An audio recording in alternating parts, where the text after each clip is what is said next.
Assalamualaikum warahmatullahi wabarakatuh. Halo sahabat aneka cerita horor dimanapun kalian berada. Terima kasih sebesar-besarnya untuk kalian yang sudah setia mendukung channel ini. Doa kami, semoga setiap kebaikan dan dukungan yang kalian berikan dibalas berlipat ganda oleh Allah Subhanahu wa Ta'ala, dimudahkan segala urusan, dan dijauhkan dari segala hal buruk, baik yang terlihat maupun yang tak terlihat. Bagi kalian yang baru bergabung, jangan lupa dukung channel Aneka Horor dengan cara subscribe, like, dan share ke teman-teman kalian, agar channel ini bisa terus menghadirkan cerita-cerita horor yang seram, menegangkan, dan penuh misteri untuk kalian semua. Langsung saja, mari kita mulai ceritanya. Malam itu, terasa berbeda. Udara di dalam rumah lebih dingin dari biasanya. Tidak ada angin, tidak ada suara kendaraan, bahkan suara jangkrik pun seakan menghilang. Jam di dinding berdetak pelan. Tik, tok, tik, tok. Basuki terbangun perlahan. Matanya masih berat, tapi ada sesuatu yang membuatnya tidak bisa kembali tidur. Lalu ia melirik ke arah jam. Pukul 3 pagi. Waktu yang sering disebut orang sebagai waktu paling sunyi. Dan saat itulah, dia mendengarnya. Tok. Basuki mengernyit. Tok, tok. Suara itu terdengar jelas. Seperti langkah kaki. Pelan. Berjalan di lantai ruang tamu. Basuki langsung terdiam. Napasnya tertahan. Ah, mungkin tetangga, gumamnya pelan, mencoba menenangkan diri. Namun beberapa detik kemudian, suara itu kembali terdengar. Tok, tok, tok. Kali ini, lebih dekat. Bukan dari luar, tapi dari dalam rumahnya sendiri. Tubuh Basuki langsung menegang. Matanya terbuka lebar menatap pintu kamar yang tertutup rapat.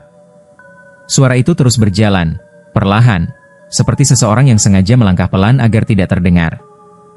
Namun justru itu yang membuatnya semakin jelas. Tok, tok, tok. Langkah itu berhenti. Tepat di depan pintu kamarnya. Sunyi. Benar-benar sunyi. Basuki bisa merasakan jantungnya berdetak keras di dada. Degupannya begitu kencang, seolah ingin keluar.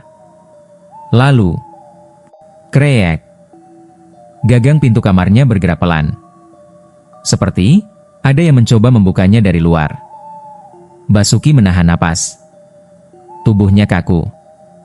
Dia ingin bangkit, ingin membuka pintu, memastikan semuanya hanya hal biasa. Tapi dia tidak bisa. Rasa takut yang aneh menahannya. Dan kemudian, dari balik pintu itu, terdengar suara napas. Berat. Pelan. Seperti seseorang berdiri sangat dekat, tepat di hadapan pintunya. Basuki menelan ludah. Tangannya gemetar.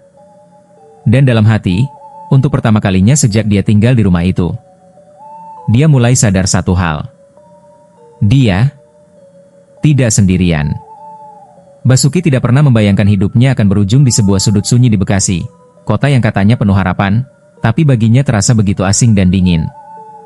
Ia hanyalah seorang pekerja kantoran biasa. Setiap pagi mengenakan kemeja yang sudah mulai pudar warnanya, sepatu yang solnya hampir lepas, dan wajah lelah yang dipaksakan tersenyum.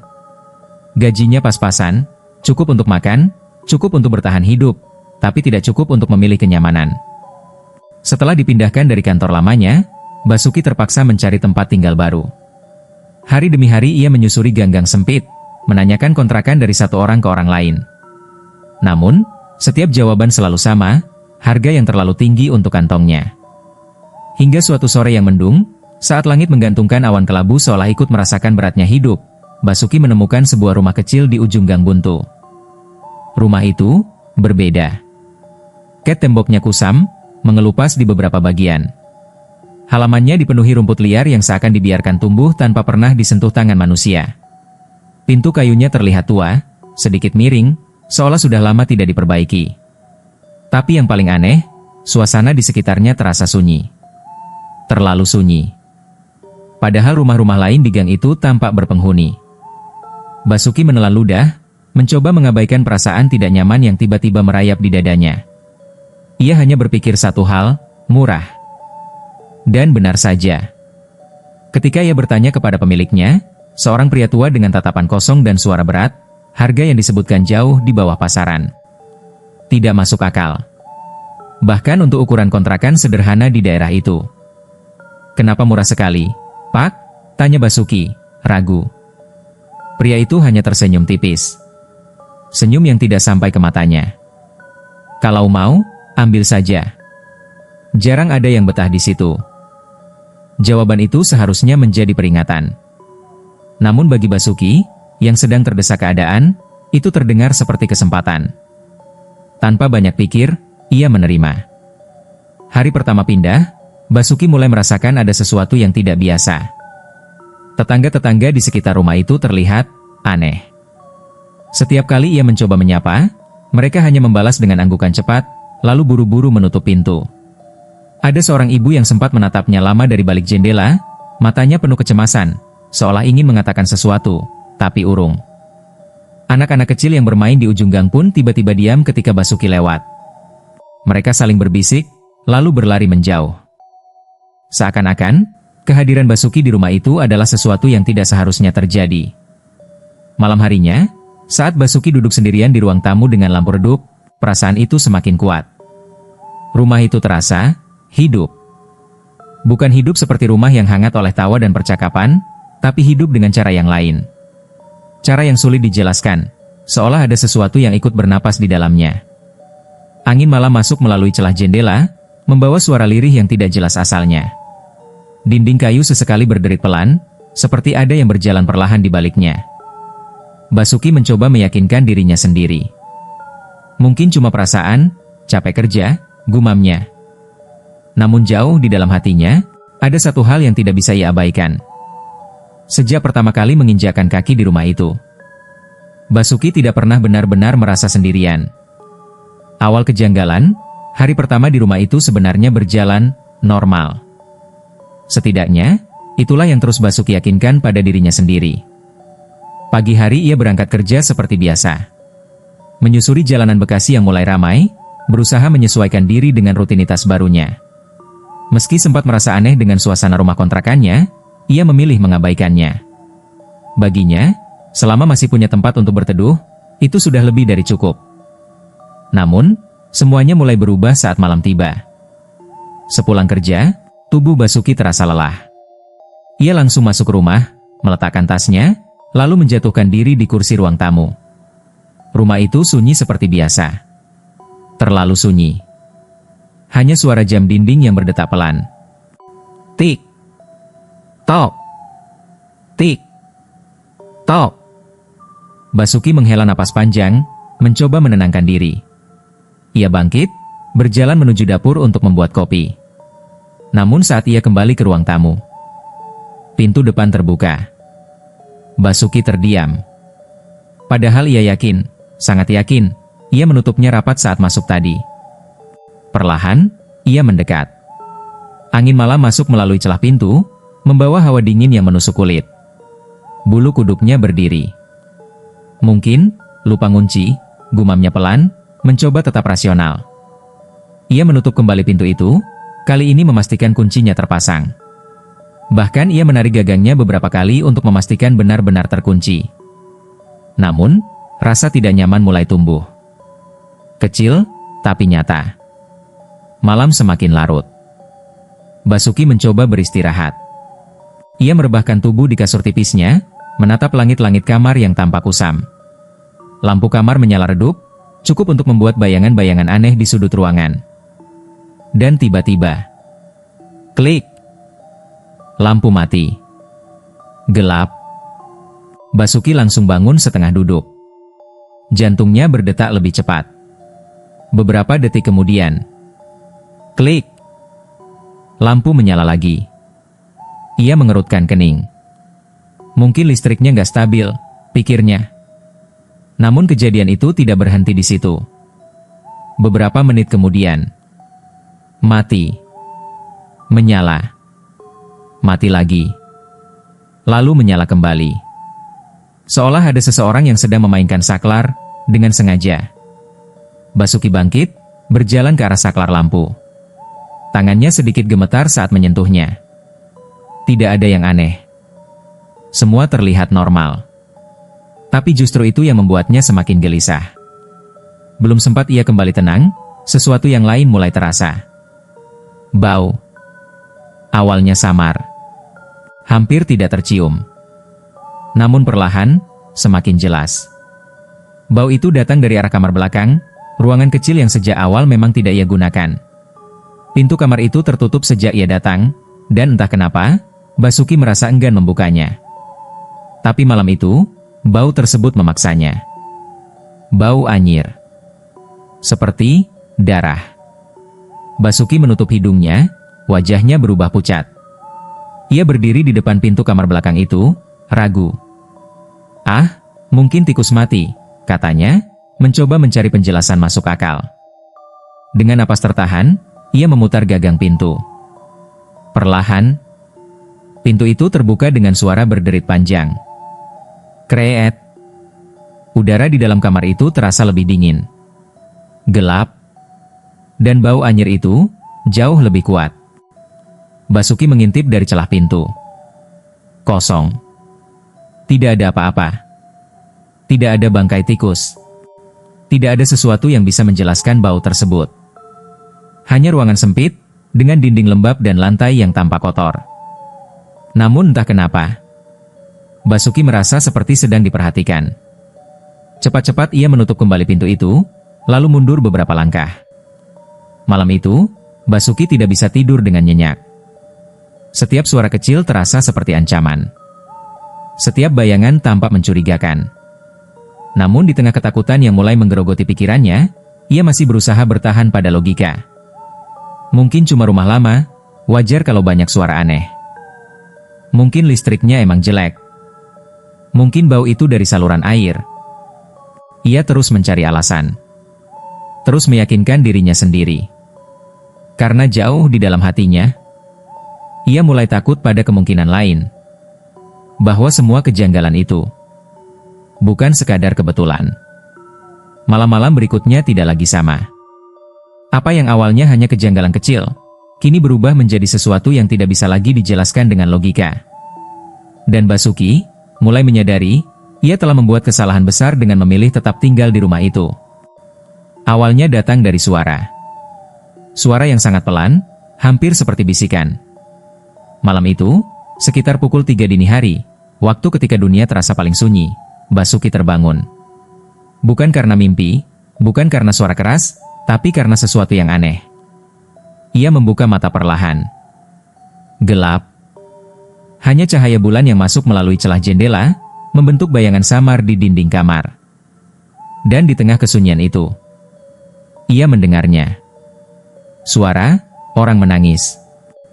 Pelan. Tertahan. Seperti seseorang yang berusaha tidak terdengar. Hu. Basuki menahan napas. Ia duduk perlahan di atas kasur, jantungnya mulai berdegup lebih cepat. Suara itu jelas, sangat jelas, dan yang membuatnya semakin merinding. Suara itu terdengar dari dalam rumah. Bukan dari luar. Bukan dari tetangga. Tapi dari dalam. Dari arah kamar belakang. Tubuh Basuki menegang. Ia mencoba berpikir. Mungkin suara TV tetangga, atau suara dari luar ke bawah angin. Namun semakin ia mencoba menyangkal, semakin jelas suara itu terdengar. Tangisan itu berubah. Bukan lagi pelan. Tapi semakin dalam, semakin menyayat. Seolah penuh penderitaan.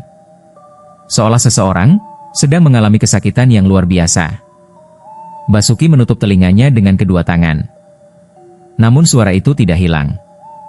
Seolah bukan hanya terdengar di telinganya, tapi langsung masuk ke dalam kepalanya.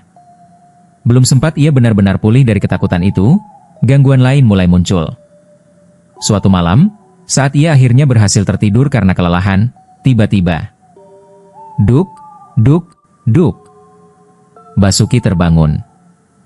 Matanya langsung terbuka lebar. Suara itu jelas. Berat. Berulang. Seperti langkah kaki. Namun bukan di lantai.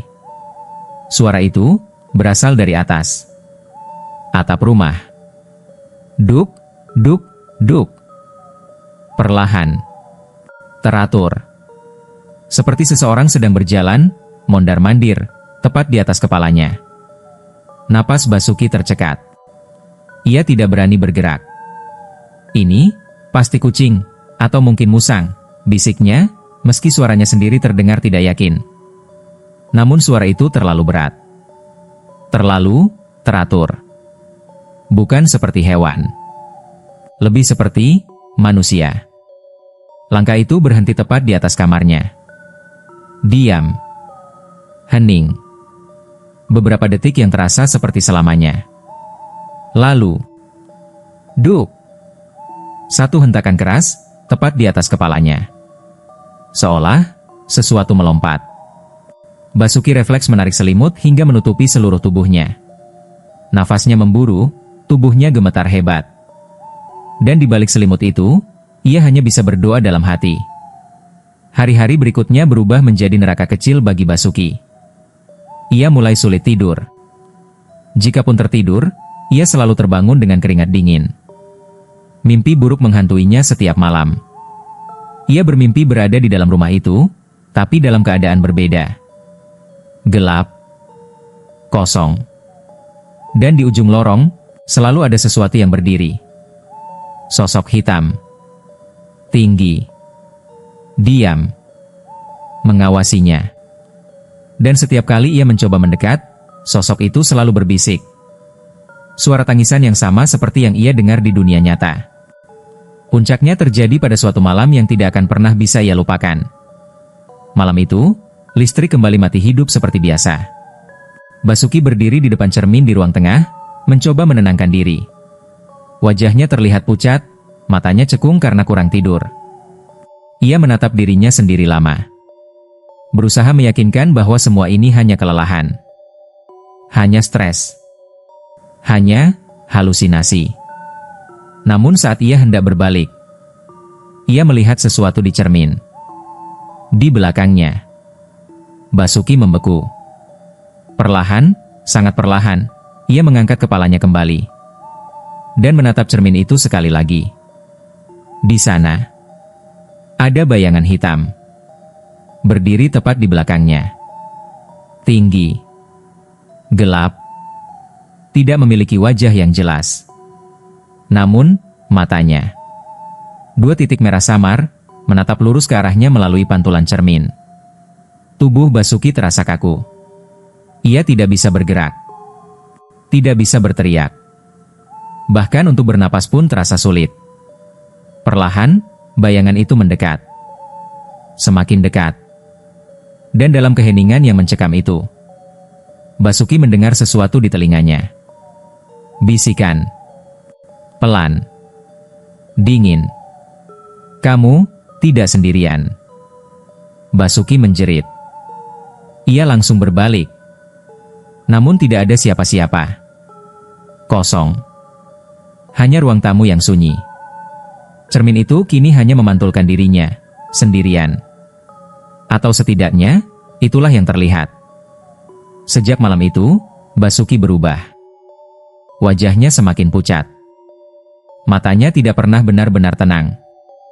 Ia mulai takut berada di dalam rumah itu, bahkan saat siang hari. Dan yang paling mengerikan, ia mulai merasa bahwa apapun yang ada di rumah itu tidak hanya mengganggunya, tapi sedang menunggunya. Malam itu menjadi batas antara kewarasan dan ketakutan yang tak lagi bisa ditahan. Langit di luar gelap tanpa bulan. Awan tebal menggantung rendah, menutup cahaya apapun yang seharusnya menerangi malam.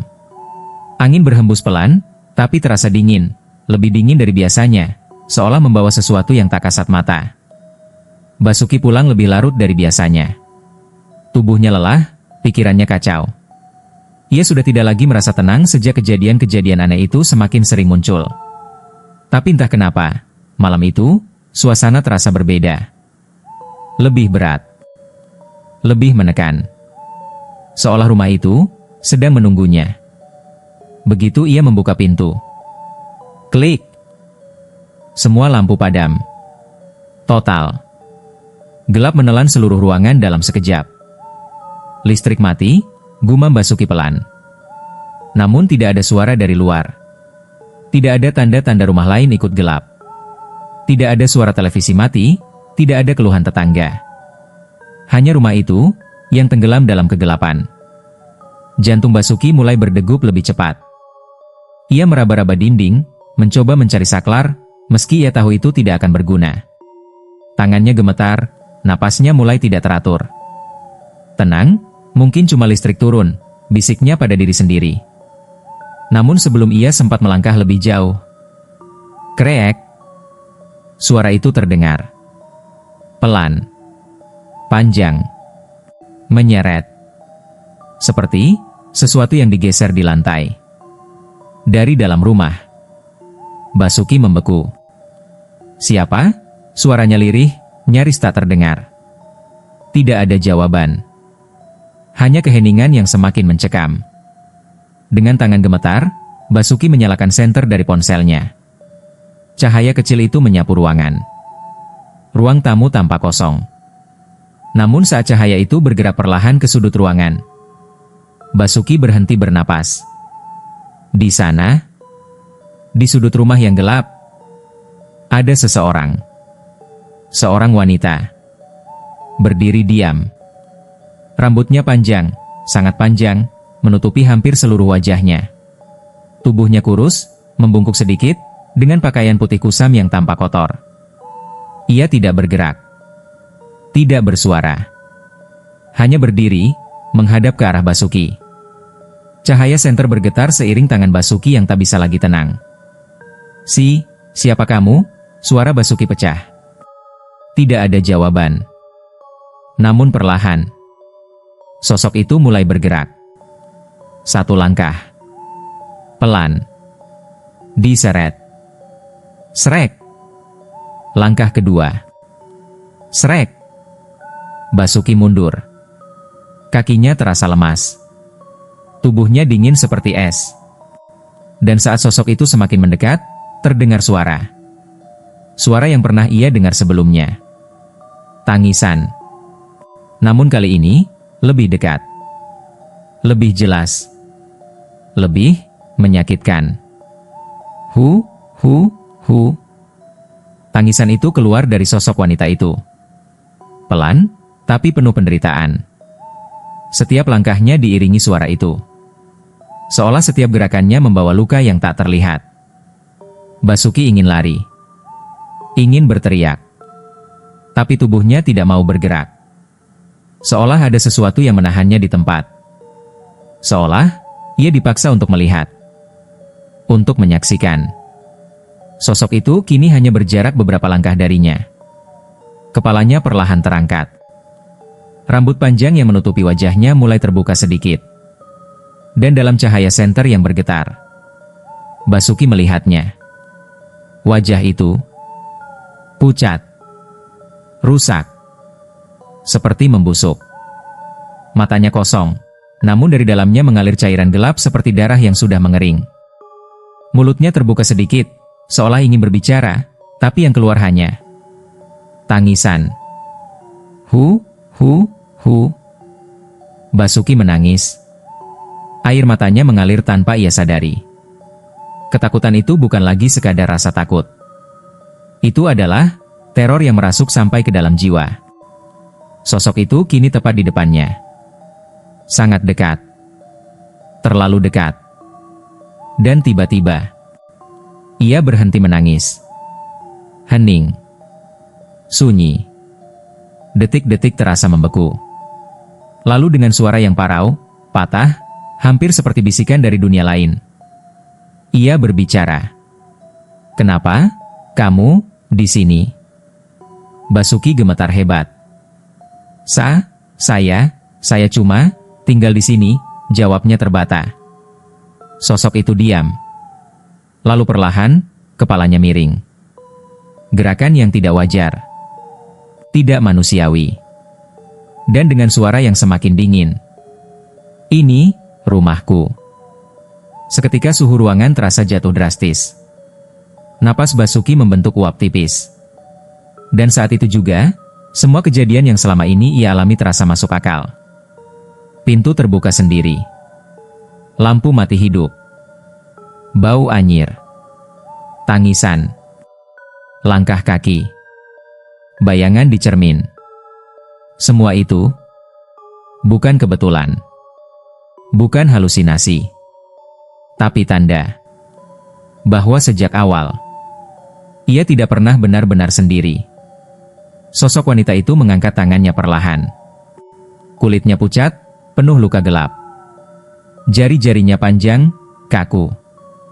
Dan saat tangannya hampir menyentuh wajah Basuki, lampu tiba-tiba menyala. Klik. Terang. Seketika, Basuki refleks menutup mata. Dan saat ia membukanya kembali, sosok itu hilang. Tidak ada siapa-siapa. Hanya ruang tamu kosong. Namun satu hal yang tidak hilang. Bau anyir yang kini sangat kuat. Dan suara tangisan itu masih terdengar. Pelan. Dekat. Seolah kini tidak lagi berasal dari sudut rumah, melainkan dari tepat di belakangnya. Pagi itu terasa berbeda. Udara di sekitar rumah Basuki terasa lebih dingin dari biasanya, meskipun matahari sudah cukup tinggi.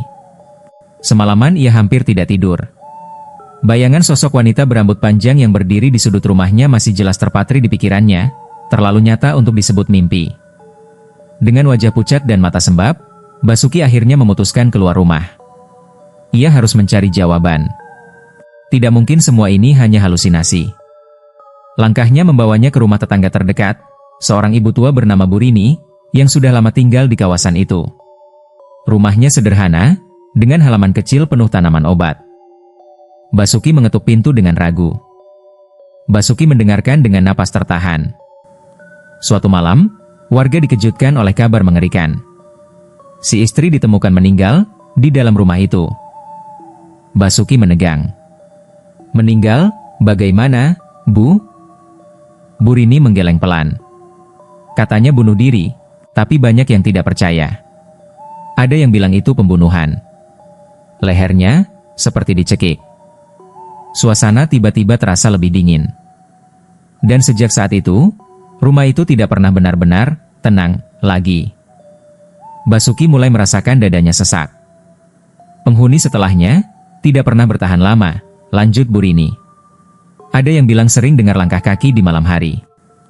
Ada yang melihat bayangan perempuan berdiri di sudut ruangan, persis seperti yang kamu ceritakan. Basuki terdiam. Tangannya mulai gemetar. Mereka semua akhirnya pergi. Kabur tanpa pamit. Kenapa tidak ada yang bilang ke saya, Bu? Suara Basuki mulai bergetar. Burini menunduk. Orang-orang di sini sudah terlalu takut untuk membahasnya. Mereka berharap tidak ada lagi yang menempati rumah itu. Hening kembali menyelimuti ruangan.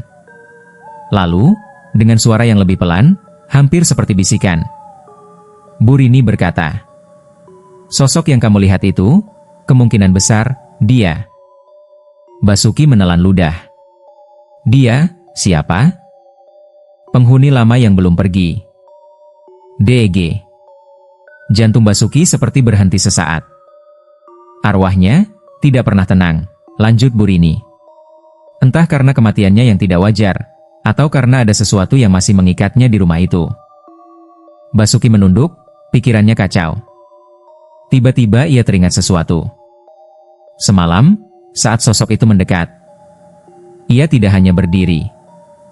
Ia seperti ingin menyampaikan sesuatu. Atau, suara Basuki pelan, hampir tidak terdengar.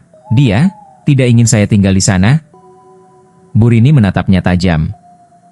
Atau sebaliknya, katanya pelan, dia tidak ingin kamu pergi.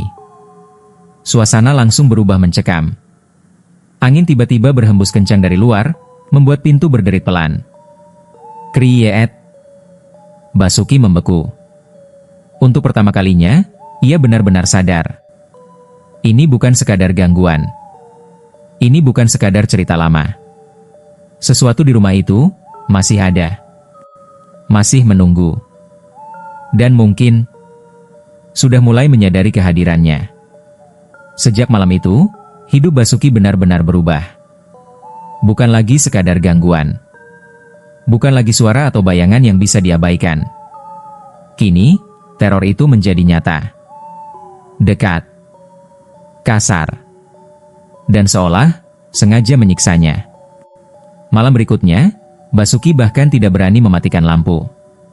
Ia duduk di ruang tamu dengan tubuh menggigil, matanya sembab, pikirannya kacau. Kopi di depannya sudah dingin, tak tersentuh. Ia hanya menatap kosong ke arah pintu kamar belakang, pintu yang sejak awal selalu terasa salah. Jam menunjukkan pukul 2.47. Detik jam berdetak semakin keras di telinganya. Tik. Tok. Tik. Tok. Lalu. Brak. Meja kecil di sampingnya tiba-tiba tergeser sendiri. Basuki tersentak keras, tubuhnya hampir jatuh dari kursi. Astagfirullah, napasnya tercekat. Ia menatap meja itu dengan mata membelalak. Tidak ada siapa-siapa. Tidak ada angin. Tidak ada alasan. Tapi meja itu jelas bergerak. Pelan, lalu berhenti. Seolah ada tangan tak terlihat yang baru saja mendorongnya. Belum sempat ia bangkit dari keterkejutan. Krek, krek. Kursi di seberangnya mulai bergeser.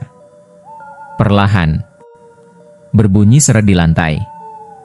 Menghadap ke arahnya. Seperti seseorang baru saja duduk di sana. Basuki mundur dengan tubuh gemetar. Siapa? Suaranya pecah, nyaris histeris. Hening. Namun udara terasa semakin berat. Menekan dada. Membuat napasnya semakin sulit. Tiba-tiba. Buk! Pintu kamar belakang terbuka dengan sendirinya. Keras. Seolah didobrak dari dalam. Angin dingin langsung menyapu keluar, membawa bau anyir yang kini begitu pekat, menusuk hidung, membuat perut mual. Lampu di ruang tamu berkedip. Mati. Menyala. Mati lagi. Dan dalam kegelapan sesaat itu, Basuki melihatnya. Di ambang pintu kamar belakang. Sosok itu. Wanita berambut panjang. Kali ini, tidak lagi samar. Tidak lagi hanya bayangan. Ia terlihat jelas. Lebih jelas dari sebelumnya. Kulitnya pucat keabu-abuan. Rambutnya menjuntai basah seperti habis dari air. Pakaiannya kotor, robek di beberapa bagian. Dan wajahnya lebih rusak. Lebih mengerikan. Matanya kini terbuka lebar, kosong, tapi penuh amarah. Mulutnya terbuka, namun yang keluar bukan hanya tangisan, melainkan suara seperti geraman tertahan. Basuki mundur semakin jauh hingga punggungnya menabrak dinding. Kakinya lemas. Ia ingin lari. Tapi tubuhnya seperti tidak mau diajak bekerja sama. Sosok itu melangkah keluar dari kamar. Tidak lagi pelan seperti sebelumnya. Kini, lebih cepat. Lebih agresif. Srek, srek, srek. Langkahnya menyeret, tapi ritmenya semakin cepat. Tangisannya berubah menjadi suara parau yang menusuk. Hu, hu, hu, hu. Lalu tiba-tiba, ia berhenti. Menatap Basuki lurus-lurus. Dan dalam satu detik yang mencekam, ia melesat mendekat. Basuki menjerit. Namun sebelum ia sempat bergerak, barang-barang di sekitarnya mulai berjatuhan. Perang! Gelas di meja pecah sendiri. Buk! Buk! Lemari bergetar keras. Kerak! Figura di dinding jatuh dan pecah. Semua bergerak. Semua kacau. Seolah rumah itu hidup dan marah. Dan di tengah kekacauan itu, sosok wanita itu kini tepat di hadapannya. Sangat dekat. Wajahnya hanya beberapa sentimeter dari wajah Basuki. Bau anyirnya begitu kuat, membuat Basuki hampir muntah. Dan untuk pertama kalinya, Basuki melihat jelas mata makhluk itu. Kosong. Tapi dalam kekosongan itu, ada sesuatu. Dendam, kesedihan, dan kemarahan yang luar biasa. Tangan dingin itu tiba-tiba mencengkeram leher Basuki. Kuat. Tidak manusiawi. Basuki tercekik. Tangannya refleks mencoba melepaskan cengkeraman itu, tapi sia-sia. Tenaganya tidak ada apa-apanya. Lepasin, suaranya serak, hampir hilang. Penglihatannya mulai kabur. Namun di saat itulah, suara lain terdengar. Bukan dari luar. Bukan dari makhluk itu. Tapi, dari dalam kepalanya. Bisikan. Banyak. Bertumpuk. Berulang-ulang. Pergi, pergi, pergi. Ini rumahku. Kamu harus ikut. Basuki menjerit dalam hati. Tubuhnya mulai kejang. Lalu, gelap. Sunyi. Hening. Seolah tidak pernah terjadi apa-apa. Namun satu hal yang pasti. Malam itu, Basuki hampir tidak kembali menjadi dirinya sendiri. Langit mulai gelap saat Basuki kembali ke rumah itu.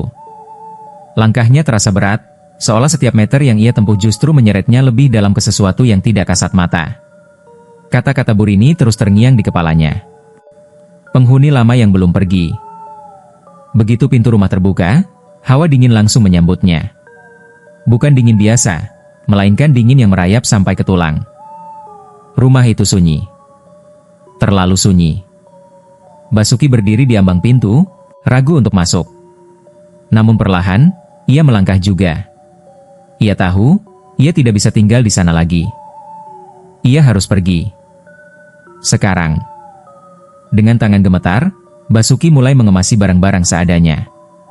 Tas ransel lama ia tarik dari bawah meja. Ia hanya memasukkan pakaian secukupnya, dompet, dan beberapa dokumen penting. Ia bahkan tidak berani membuka lemari terlalu lama. Setiap sudut rumah terasa seperti sedang mengawasinya. Krik. Suara itu terdengar lagi. Langkah kaki. Pelan, dari arah ruang tengah. Basuki membeku. Ia tidak berani menoleh. Napasnya tertahan, jantungnya berdetak begitu keras hingga terasa di telinga. Krik, krik, krik. Langkah itu semakin dekat. Basuki menutup tasnya dengan tergesa-gesa. Tangannya gemetar hebat. Ia mencoba tetap tenang, mencoba meyakinkan diri. Ini cuma perasaan, ini cuma perasaan. Namun suara itu berhenti. Tepat di belakangnya. Hening. Sunyi yang memekakan. Perlahan, dengan keberanian yang tersisa, Basuki menoleh. Dan disitulah sosok itu berdiri. Wanita berambut panjang, wajahnya tertutup helaian rambut kusut yang menjuntai. Tubuhnya pucat, seperti tak bernyawa. Gaun yang ia kenakan tampak lusuh, penuh noda yang tidak jelas. Namun yang paling mengerikan, kepalanya miring, tidak wajar. Seperti lehernya, pernah dipatahkan. Basuki tidak bisa bergerak. Kakinya terasa terkunci. Sosok itu perlahan mengangkat kepalanya. Dari balik rambutnya, terlihat sepasang mata kosong. Menatap langsung ke arah Basuki. Lalu, ia melangkah maju. 1 langkah. 2 langkah. Suara gesekan kakinya terdengar jelas di lantai. Dan kemudian, suara lirih keluar dari mulutnya. J.A. Ngan, P. R.G. Basuki tersentak. Air matanya hampir jatuh. Namun rasa takut jauh lebih besar. Dengan sisa tenaga yang ada, ia berbalik dan berlari. Tasnya hampir terjatuh saat ia membuka pintu. Braak. Pintu terbuka keras. Basuki berlari keluar tanpa menoleh sedikit pun. Ia tidak peduli lagi dengan barang-barangnya yang tertinggal. Pakaian, perabot, bahkan kenangan yang baru saja ia bangun di rumah itu. Semua ia tinggalkan. Yang penting, ia selamat. Langkahnya tidak berhenti sampai ia benar-benar jauh dari rumah itu. Napasnya tersengal, tubuhnya gemetar, dan pikirannya kosong. Namun satu hal yang pasti, ia tidak akan pernah kembali. Hari-hari berlalu. Rumah itu kembali sepi. Pintu depan tertutup rapat, jendela-jendela berdebu, halaman mulai ditumbuhi rumput liar. Tak ada lagi suara manusia. Tak ada lagi kehidupan. Namun, warga sekitar tahu, rumah itu tidak benar-benar kosong. Beberapa malam, lampu di dalam rumah terlihat menyala sendiri, lalu padam. Kadang terdengar suara langkah kaki di dalam, padahal tak ada siapapun. Dan sesekali, ada yang melihat sosok wanita berdiri di balik jendela. Diam, menatap keluar, seolah menunggu seseorang untuk datang kembali, atau menjadi penghuni berikutnya. Beberapa waktu kemudian, rumah itu kembali terlihat hidup. Bukan karena penghuni lamanya kembali, Basuki sudah lama pergi, entah kemana. Tidak ada yang benar-benar tahu apa yang terjadi padanya setelah malam itu. Ada yang bilang ia pindah diam-diam. Ada juga yang berbisik, ia tidak pernah benar-benar keluar dari rumah itu. Namun seperti biasa, waktu berjalan, dan semua perlahan dilupakan. Suatu siang yang panas, sebuah motor berhenti di depan rumah itu. Seorang pria muda turun, membawa tas ransel besar. Wajahnya tampak lelah, tapi ada harapan di matanya. Ia melihat rumah itu dari luar, mengangguk pelan. Murah. Itu satu-satunya alasan ia memilih tempat itu. Pemilik rumah yang sama, pria tua dengan tatapan kosong, kembali menawarkan dengan harga yang tidak masuk akal rendahnya. Dan seperti sebelumnya, tidak banyak penjelasan. Tidak banyak pertanyaan. Hanya satu kalimat yang diucapkan dengan nada datar. Kalau mau, langsung tempati saja. Hari pertama berjalan lancar. Seperti yang dialami Basuki dulu. Tidak ada yang aneh. Tidak ada gangguan.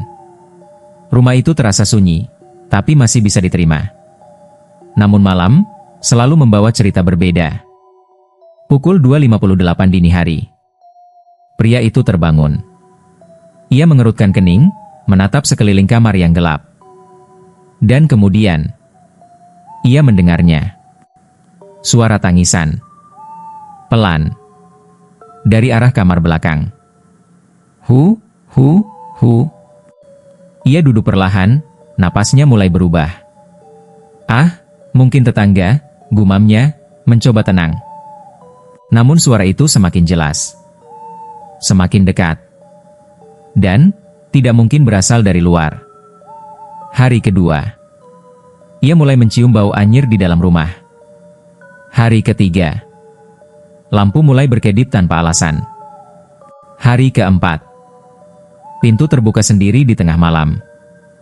Dan di hari kelima, ia berdiri di depan cermin, menatap wajahnya sendiri, dengan mata yang mulai lelah dan penuh ketakutan. Lalu, ia melihat sesuatu.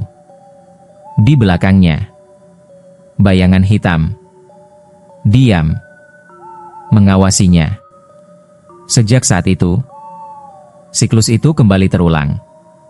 Gangguan kecil berubah menjadi teror. Suara menjadi nyata. Bayangan menjadi sosok. Dan rumah itu kembali memilih penghuninya. Tetangga sekitar hanya bisa saling pandang. Tidak ada yang berani bicara. Tidak ada yang berani memperingatkan. Seolah semua sudah tahu, tapi memilih diam. Karena siapapun yang masuk rumah itu jarang keluar dengan keadaan yang sama. Dan kini, rumah itu masih berdiri. Catnya semakin mengelupas. Pintunya semakin lapuk. Namun entah bagaimana, selalu ada saja orang baru yang datang. Tertarik oleh harga murah. Tanpa tahu, apa yang sebenarnya menunggu di dalam. Sampai sekarang, tidak ada yang bertahan lama di rumah itu. Terima kasih banyak sahabat aneka cerita horor yang sudah setia mendengarkan hingga akhir. Semoga cerita malam ini bisa menghibur sekaligus menjadi pengingat untuk kita semua agar selalu mendekatkan diri kepada Allah Subhanahu wa Ta'ala dan senantiasa memohon perlindungannya dari segala hal yang tidak terlihat. Jika kalian menyukai cerita ini, jangan lupa untuk terus mendukung channel ini dengan subscribe, like, dan share ke teman-teman kalian. Dukungan kalian sangat berarti agar kami bisa terus menghadirkan kisah-kisah horor yang lebih seram, lebih menegangkan, dan penuh misteri. Kami juga mendoakan semoga kalian semua selalu diberikan kesehatan, keselamatan, dimudahkan segala urusan, dan dijauhkan dari segala mara bahaya. Amin ya Rabbal Alamin. Sampai jumpa di cerita berikutnya. Tetap berhati-hati, dan jangan lupa berdoa sebelum tidur. Wassalamualaikum warahmatullahi wabarakatuh.